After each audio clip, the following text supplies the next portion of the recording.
قال الله تعالى في كلامه المجيد وإذا سألك عبادي أني فإني قريب إلى آخر الآية صدق الله العظيم. محترم داؤد بھائی، دیگر تمام عزیز مسلمان بھائیوں، السلام علیکم ورحمۃ اللہ وبرکاتہ. آج ہم داؤد بھائی کے اس در دولت پہ حاضر ہیں اس لیے کہ ہر انسان اپنی زندگی میں خوشی کے لمحات بھی پاتا ہے اور غم کی کیفیات بھی نصیب ہوتی ہیں، اور انسان کو حقیقی دوست کی خبر اس وقت ہوتی ہے جب وہ کسی تکلیف میں مبتلا ہو، اس لیے کہ خوشی کی کیفیت میں تو ہر کوئی ساتھ ہوتا ہے، ہر کوئی ساتھ دیتا ہے. آپ خوشی میں ہوں، آپ پر اچھا وقت ہو تو آپ کے دوست بھی ہوں گے، آپ کے ساتھ اٹھیں گے بھی، بیٹھیں گے بھی، وقت بھی گزاریں گے. مگر اصل دوست کا اس وقت پتہ چلتا ہے کہ جب انسان پر کوئی تکلیف آئے. ان پر اس وقت جو مرض کی کیفیت ہے آپ سب کے علم میں ہے. ایک بات میں اپنی گفتگو کے آغاز سے کہنا چاہوں گا کہ میرا نظریہ آپ احباب میں سے ممکن ہے کئی لوگوں سے مختلف ہو. میرے نزدیک جب تک اللہ رب العزت نے ملک الموت کو نہ بھیج دیا ہو اس وقت تک یہ کہنا کہ فلاں بندے کو اتنا وقت ہے، اتنا وقت اس کو اللہ نے دیا، یہ بات درست نہیں. اس لیے کہ یہ زندگی اور موت اللہ رب العزت کے ہاتھ میں ہے. وہ چاہے، چونکہ زندگی دینے والا بھی وہی ہے اور تقدیر لکھنے والا بھی وہی ہے، وہ چاہے جس طرح اس نے خود لکھا تو چاہے تو اس لکھنے کو تبدیل بھی فرما دے، اور چاہے اس لکھے ہوئے کو معطل و مؤخر بھی فرما دے. اور یہ حدیث پاک میں ہے، اللہ رب حضور علیہ الصلوۃ والسلام نے فرمایا لا يرد القضاء، انسان کی تقدیر نہیں بدلتی، ہاں سوائے دو ایسی چیزیں ہیں، دو ایسے اعمال ہیں کہ جس کو انسان کرے تو لکھی ہوئی تقدیر بھی بدل سکتی ہے. وہ کیا ہے؟ الا بالدعاء والصدقہ.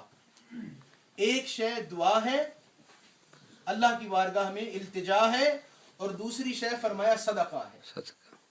دو چیزیں فرمائی. دو چیزیں ایسی ہیں کہ انسان کی تقدیر کو بھی بدل سکتی ہیں، ایک دعا اور ایک صدقہ. ہم یہاں جو بیٹھے ہیں یہ اسی دعا کے لیے بیٹھے ہیں، اللہ کی بارگاہ میں دعا کریں انشاءاللہ. اب یہ جو لفظ دعا ہے، ہم دعا کرتے ہیں، اس پر بہت سے لوگوں کو غلط فہمیاں ہیں، اور اصل جو کانسیپٹ اسلام کا ہے دعا کا وہ لوگوں کے ہاں وہ غلط ملت ہو گیا. کچھ لوگ اس طرف انتہا پسندی کی طرف چلے گئے، انہوں نے دعا کو یہ سمجھ لیا کہ شاید بزرگان دین سے براہ راست طلب کرنا، براہ راست مانگنا شاید یہ جائز ہو اسلام کے اندر، جو کہ بالکل جائز نہیں ہے. بولیے جائز نہیں ہے. اور کچھ لوگوں نے یہ سمجھ لیا کہ دعا کا مطلب یہ ہے کہ فقط اللہ ہی کی ذات سے مانگا جائے اور براہ راست مانگا جائے، اس میں کوئی وسیلہ نہ پیش کیا جائے. یہ دو چیزیں ایکسٹریم اینڈز ہیں اس کے. اسلام یاد رکھیں، اسلام جو ہے نہ افراد کا دین ہے نہ تفرید کا دین ہے. اسلام بیلنسڈ دین ہے، بڑا نیچرل ریلیجن ہے، بڑا ماڈریٹ ریلیجن ہے. اور اسی اسلام جس کے ہم سب نام لیوا ہیں، اس کو سمجھنے کے لیے اسلام کے جو سورسز ہیں اسلامک لا کے، آپ کے علم میں ہے کہ وہ 5 ہیں. بولیے کتنے ہیں؟ 5. اب حیران ہوں گے، بعض لوگ کہیں گے بھائی ہم نے تو سنا تھا کہ صرف 2 تھے، قرآن اور حدیث. اصل بات یہ ہے کہ قرآن و حدیث وہ پرائمری سورسز ہیں، پرائمری سورسز. اور یہ جو باقی ہیں 3، یہ جو سورسز ہیں یہ سیکنڈری سورسز ہیں. اور باقی جو سورسز 3 ہیں ان میں اجماع ہے، ان میں قیاس ہے، ان میں اجتہاد ہے. یہ تینوں سورسز دراصل یہ قرآن و حدیث سے ہی ایسوسیٹڈ لنکڈ ہیں، یہ کوئی علیحدہ سورسز نہیں ہے. یہ دراصل اس کی انٹرپریٹیشنز ہیں. مگر اصل جو اسلام کے سورس آف لا ہیں وہ پرائمری 2 ہی ہیں، وہ ہے قرآن اور سنت. قرآن اور بولیے سنت، حضور علیہ الصلوۃ والسلام کا عمل۔ اب میں چاہتا ہوں کہ آج ہم اسی آیت کریمہ جو میں نے پڑھی، یہ تو آپ نے سنی ہوگی نا کئی دفعہ، وَإِذَا سَأَلَكَ عِبَادِي أَنِّي فَإِنِّي قَرِيب، یہ کئی دفعہ سنی ہوگی، آپ نے پڑھی بھی ہوگی۔ تو اس کا اصل مفہوم کیا ہے، اس کی تفسیر کیا ہے؟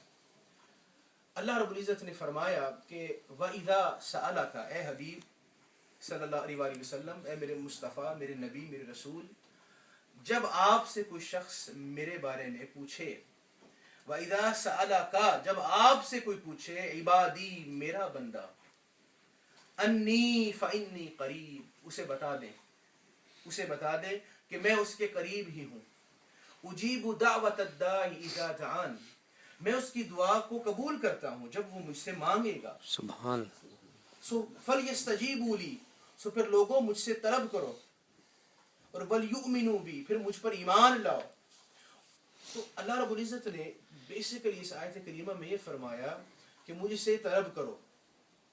اب ایک بات یاد رکھ لیں کہ قرآن مجید کی کوئی بھی آیت ہو، اس کو سمجھنے کے لیے کبھی بھی ایسا نہیں ہوتا کہ آپ ایک آیت کو پڑھ کے اس آیت میں جو موضوع ہے اس پورے موضوع کو سمجھ سکیں، ایسا نہیں ہوتا۔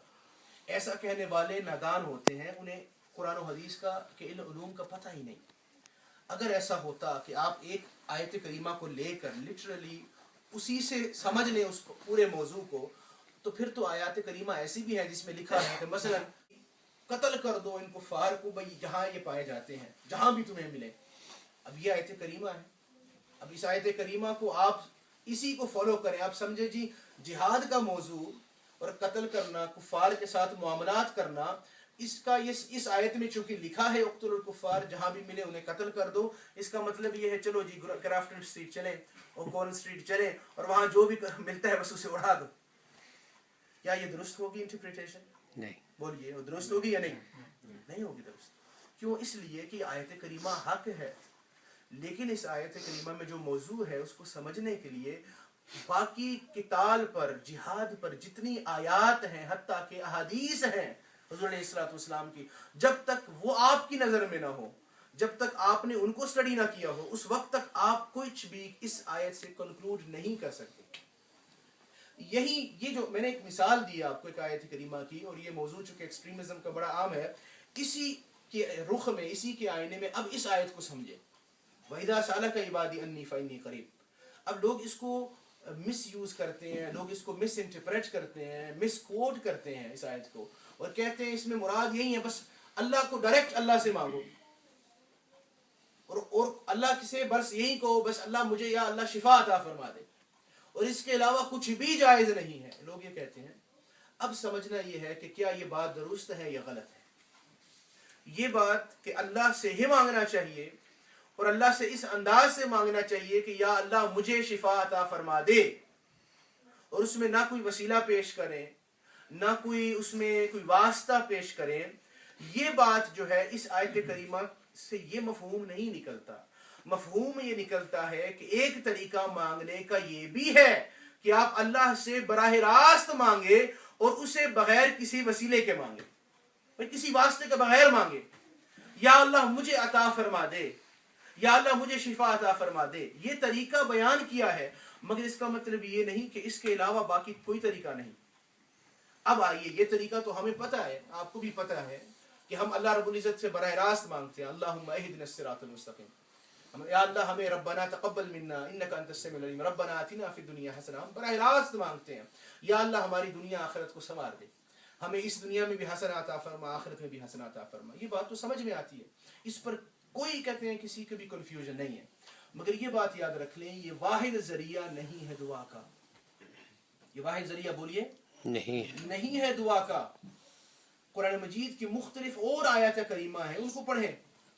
ایک آیت کریمہ یا ایھا الذین آمنوا، اے ایمان والو، اتق اللہ، اللہ سے ڈرو، وابتغوا الیہ الوسیلہ، اور اس کی قربت چاہو، یعنی اس سے طلب کرو، الیہ الوسیلہ، وسیلے کے ذریعے۔ یہاں وسیلے کے اجازت دی گئی، دوسری آیت میں وسیلے کا ذکر نہیں ہے، منع تو کرنا تو چلو دور کی، منع تو خیر کیا نہیں، لیکن ذکر بھی نہیں کیا۔ کیوں؟ اس لیے کہ اسلام کو سمجھنے کے لیے تمام قرآن پاک کی آیات تمام احادیث پر جو آپ کا علم درس ہونا یہ بڑا ضروری ہے، ورنہ جو آپ اسلام پیش کریں گے یا سمجھیں گے یا پروپوگیٹ کریں گے وہ اسلام وہ کمپلیٹ نہیں ہوگا، وہ ایک جز ہوگا اسلام کا، اور ممکن ہے کہ وہ آپ بلکہ مس کوٹ کریں، اور یہ گناہ ہے، یہ گناہ کبیرہ ہے، آپ غلط بیان کریں۔ مثلا ایک مسئلہ ایسا ہے ہی نہیں، آپ اس کو بیان کرتے پھریں بھئی یہ مسئلہ ایسا ہے، یہ مسئلہ قرآن کی یہ فلاں آیت ہے، اور حالانکہ اصل مسئلہ وہ نہیں ہے، اور آپ بیان کرتے رہیں تو جو لوگ آپ کی بات پر عمل کریں گے وہ سب کے سب جس طرح آپ نے پروپوگیٹ کیا، جس طرح نیکی کو پروپوگیٹ کرنے سے جو نیکی پر عمل کرے گا اللہ اس کو بھی اجر دے گا، آپ کو بھی دے گا، اسی طرح اگر آپ کسی کو غلط اسلام سکھائیں، غلط مس کوٹ کریں اسلام کو، تو جو آپ کی مس انٹرپریٹیشن ہے وہ جہاں بھی جو بھی فالو کرے گا اس کا گناہ بالآخر اس کو ملے گا جس نے اسے پروپوگیٹ کیا۔ سمپل سی بات ہے۔ اب دیکھیں، اب سمجھیں ذرا اس آیت کریمہ کو، وسیلے کی بات۔ جو قرآن کو سمجھنا ہے یاد رکھیں، اس میں معیار رکھیں کہ قرآن کو قرآن سے سمجھیں یا قرآن کو حدیث سے سمجھیں، اور حدیث کے اندر سب سے مستند کتب جو ہیں وہ 6 ہیں، انہیں صحاح ستہ کہتے ہیں۔ کیا کہتے ہیں؟ صحاح ستہ۔ اب صحاح ستہ میں بھی سب سے معتبر جو کتاب ہے اسے کیا کہتے ہیں؟ بخاری، جامع الصحیح للبخاری، امام بخاری کی کتاب ہے۔ یوں تو انہوں نے بہت سی کتابیں لکھی، الادب المفرد لکھی اور بہت سی، مگر یہ کتاب اس کو بخاری اس لیے کہتے ہیں کہ چونکہ اس کو زیادہ تمام کتب سے مقبولیت بھی ملی، اور اس لیے کہ یہ کتاب جو ہے اب جتنی احادیث اس میں جمع ہیں اپنی روات کے حساب سے، اسناد کے حساب سے سب سے موسٹ ریلائبل، موسٹ اوتھینٹک ہے، مستند ہے بخاری شریف۔ تو چلیں آج ایسے کرتے ہیں کہ جتنی میں حدیث بیان کرتا ہوں وہ صحاح ستہ میں سے، اور اکثر جو ہے بخاری سے بیان کروں گا۔ اب یہ تو سمجھ لیا ہم نے کہ اللہ رب العزت فرماتا ہے کہ وسیلے سے مانگو، یہ تو ہمیں پتہ ہے کہ اللہ سے براہ راست مانگنا چاہیے، وہ تو ہم مانگتے ہیں۔ اب یہ جو ہے کہ وسیلے سے مانگو، بھائی اس کو سمجھنے کی ضرورت ہے آج، اس لیے کہ اس پر بڑی مس انڈرسٹینڈنگ ہے۔ لوگ سمجھتے ہیں کہ بھائی فلاں اسکول آف تھاٹ اس کو یہ اس طرح کرتا ہے۔ میں جو بات کروں گا اسکولز آف تھاٹس تو چھوڑ دیں آپ، نہ میں کسی اسکول آف تھاٹ کو ریپرزینٹ کر رہا ہوں، ہم مسلمان ہیں، نہ آپ کسی کو فالو کر رہے ہیں، نہ کسی کو آپ کو فالو کرنا چاہیے۔ ہمیں فالو صرف قرآن و حدیث کو کرنا چاہیے، قرآن اور حدیث کو، ہمارے لیے معیار قرآن و حدیث ہے۔ باقی سب کا ادب کریں، احترام کریں، جو قرآن و حدیث کی بات کرتا ہے اسے محبت کریں، اس سے مربوط رہیں، اس سے رابطہ رکھیں۔ جو قرآن و حدیث کے خلاف بات کرتا ہو بھائی اس کے خلاف بات مت کریں، لیکن اس سے تعلق بھی نہ رکھیں اس طرح کا، سادی سی بات ہے۔ اب اسی طرح میں واپس آنا چاہتا ہوں اس آیت کریمہ کی طرف کہ اللہ رب العزت نے فرمایا وسیلے کے ذریعے مانگو۔ اب اس میں یاد رکھیں وسیلہ جو ہے یہ 3 قسموں کا ہوتا ہے۔ کتنے قسموں کا بولیے؟ 3 قسمیں، اور یہ 3 قسمیں حدیث میں اور قرآن میں ہیں۔ ایک وسیلہ تو یہ ہوتا ہے کہ آپ اپنے عمل کو اللہ کی بارگاہ میں پیش کر کے اسے وسیلہ بنائیں، اور کہ یا اللہ میں اپنے فلاں اس عمل کو وسیلہ بناتا ہوں تیری بارگاہ میں، اور میری اس مشکل کو دور فرما دے، مجھے شفا عطا فرما دے، پریشانی کو دور فرما دے۔ یہ عمل یہ حدیث میں ہے، مثلا صحیح بخاری شریف کی حدیث ہے، اور یہ ہے کہ آپ وسیلہ جو مانگے وہ آپ کا کوئی عمل ہو یا کسی اور شخص کا عمل ہو۔ اب عمل آپ کے ڈیڈز ہیں، ایکشنز ہیں۔ اس پر صحیح بخاری کی بڑی خوبصورت حدیث ہے، آپ نے یقیناً سنی ہوگی مگر شاید اس طرح نہیں۔